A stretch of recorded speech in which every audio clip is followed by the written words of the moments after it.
Hello, New Covenant Parish. Good to be with you to look at lectionary text for this coming Sunday. And we'll look today at the Old Testament text for the week, Exodus 20, verses 1 through 17. Of course, this is one of the most well-known and important texts in all the scriptures, recording the giving of the Ten Commandments to the nation of Israel.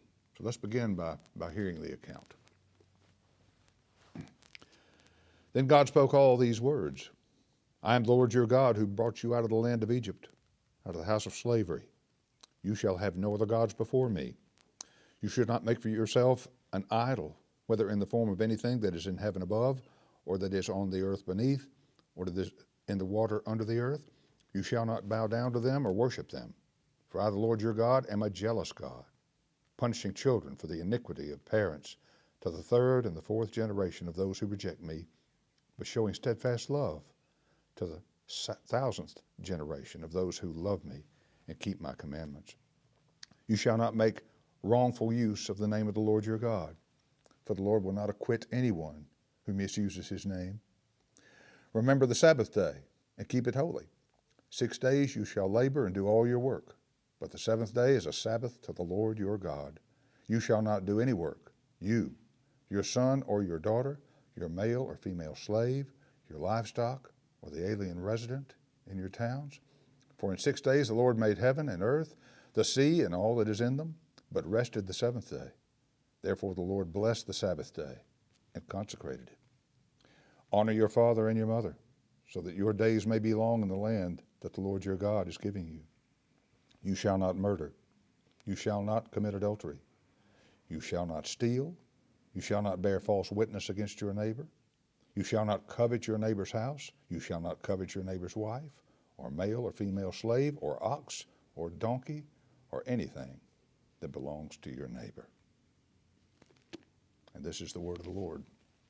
Thanks be to God. Now, we can't try to exhaustively explore the meaning of each commandment here. This is a huge, huge subject in this little reading. But we can look at the context in which these commandments are given and the general meaning of what's being given here. Now, over the past few weeks, we've talked a lot about covenants God makes, formal agreements that broadly establishes the relationship God wants to share with his people. And the commandments here are like that. They're not just a list of rules. They're foundational principles upon which God lays down the terms for having a long-term relationship with Israel. So the commandments definitely belong in the context of covenant making. In that regard, let's look at where we are now in the context of where Israel is in its Exodus journey with God. When we look just before these verses, we see that Moses and Israel have come to the foot of the holy mountain of Sinai.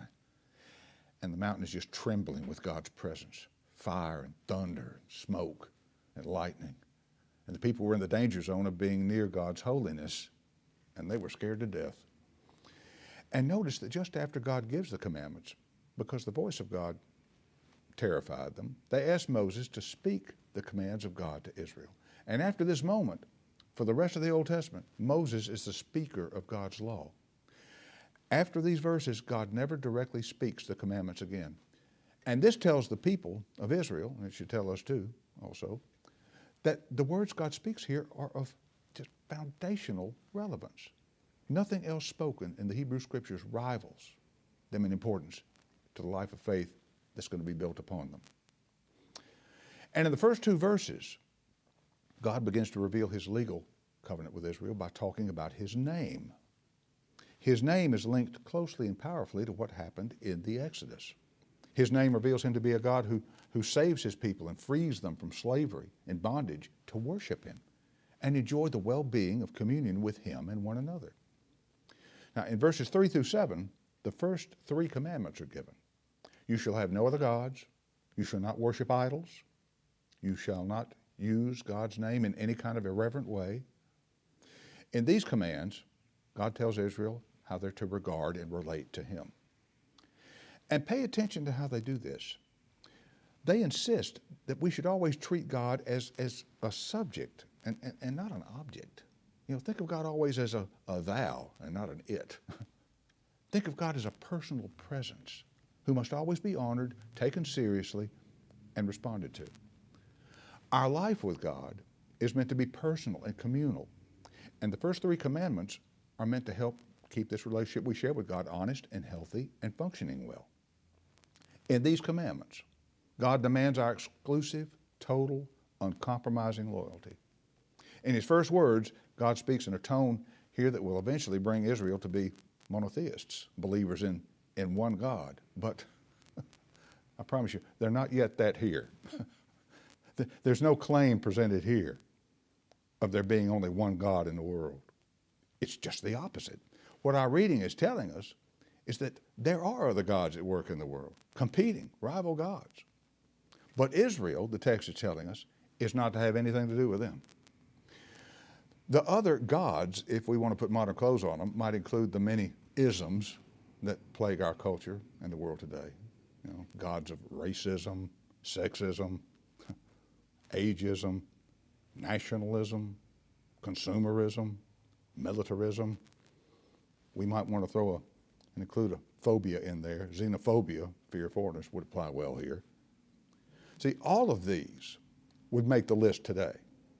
Any belief or power that works to influence, twist, distort, and even destroy the communal life God wants us to share with him and one another are gods that the people must resist to be in a covenant relationship with the God of Israel.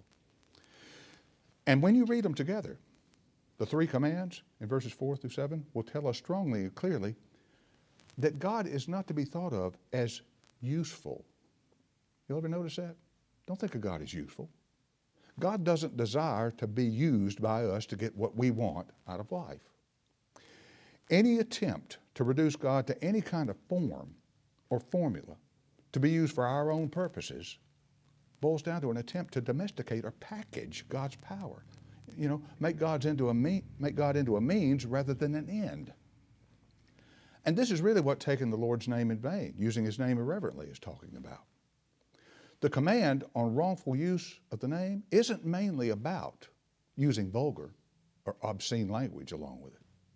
Instead, it's about taking the profound, inscrutable, holy name of God and making it into a slogan or a formula to be used to bless plans and programs that might mean a lot to us, but are absolutely incidental to the plans and purposes of God.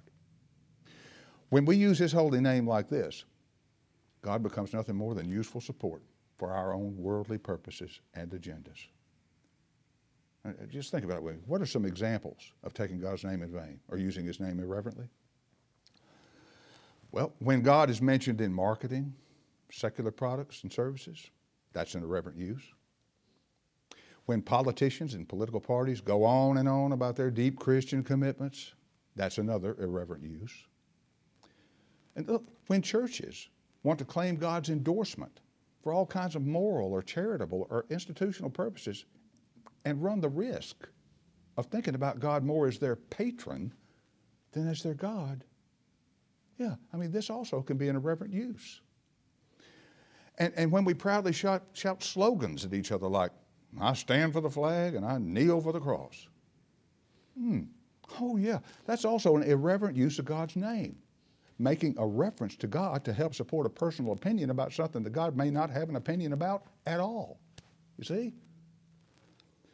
That when we use God's name in any of these ways, we're seeking to make him useful to us, to serve our purposes, our conceits, a lot of times our opinions. And when fallen human beings get into the habit of using God, we will, more often than not, I'm speaking like an old Calvinist here, but we will make God useful for our own selfish purposes. Use him even to justify what happened on January 6th at our Capitol. Yeah, you know, I mean, stuff like that happens when people misuse God's name. And continuing the theme of how we're to relate to God, the command in verses 8 through 11, that stands at the very center of the Ten Commandments, promising rest to both the Creator God and his human community. Sabbath rest is an important concern in Exodus. It's mentioned many times in the book. God delivered his people from the burden of slavery in Egypt, the abusive production schedules of the empire there. And making the Sabbath a part of God's covenant with his people, I'll just always remind them of a rhythm God builds into creation, a rhythm of service and Sabbath, work and worship, labor and rest. Sabbath rest is meant to keep us from becoming slaves to our work and give us a time to be grateful for God's work and all that comes to us by His grace. And it's about more than just physical rest. Sabbath rest, it's the rest St. Augustine spoke of when he famously said, "Our hearts are restless, O God, until they find their rest in you." So, to be the people God created us to be, we need Sabbath rest. I'm going too long on this post. I knew I would, given the subject. This is a huge subject. But we'll end by just saying that verses 12 through 17, which cover the last 6 commandments, address social relationships among us. Honoring parents, not killing, not committing adultery, not stealing, not lying, not coveting. They all have to do with how we treat persons and property in our human communities. And look, they're all joined in meaning with the first 4 commandments we spent so much time on by teaching us that when life with God is rightly ordered, life in our human communities will also be healthy and rightly ordered as well. Because just as God refuses to be thought of as merely useful, so we should never think of other human beings as being objects or commodities to be used. Think of them instead as full partners in the covenant of life He wants all people to share in, where everyone is treated with dignity and respect and justice. Those ethics are the foundation of all the commandments. When God speaks His word to us at Sinai, it is crystal clear that He wants His covenant people to build a human community unlike all other communities in the world, where people are not abused, where people are not exploited, where people are not treated unfairly. God gives us this law as a gift, and He gives us the freedom to follow it and experience as we do the fullness of life He created us to enjoy with Him and one another. So good to be with you, my friends. Hope to see you Sunday.